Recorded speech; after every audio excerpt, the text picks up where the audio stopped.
friends, hello. So I just finished reading If It Bleeds by Stephen King, and here is my 3-minute review.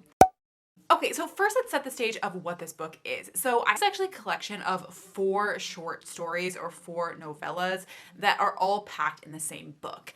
And I think this book is actually a really great starting point if you have never read any Stephen King before, just because it gave a sense of his writing style with 4 separate stories. So I feel like I have more of a holistic sense of his style and kind of techniques that he uses in his writing. I thought this was a great place to start, starting out with Stephen King. That being said, I didn't love this book. Overall, I liked it in the sense that, number one, I liked the novella format.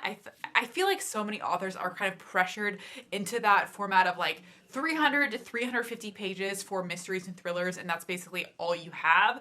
And I really thought it was refreshing to see something in a different format. So I liked that.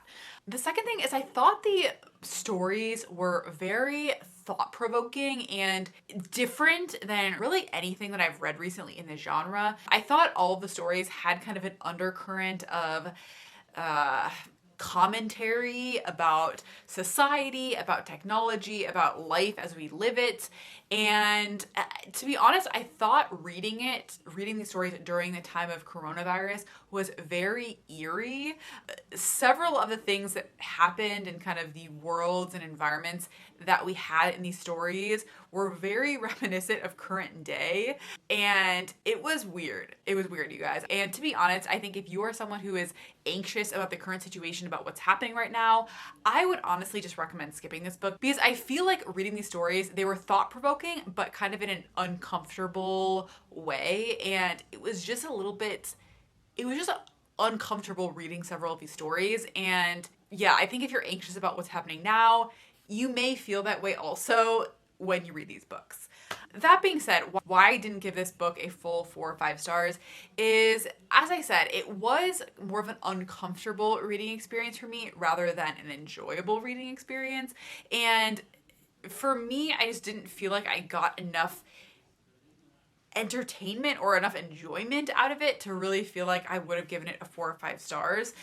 And then the second thing I didn't really like is there were a few stories that I didn't quite like, that I wasn't as interested in as the other stories. And I think that's the beauty of a collection like this, is you have that variety. But that being said, some of the stories I just didn't really care for, I didn't really like, and I was just kind of like waiting for them to be over. And then finally, there were some supernatural elements. Personally, I just didn't care for them.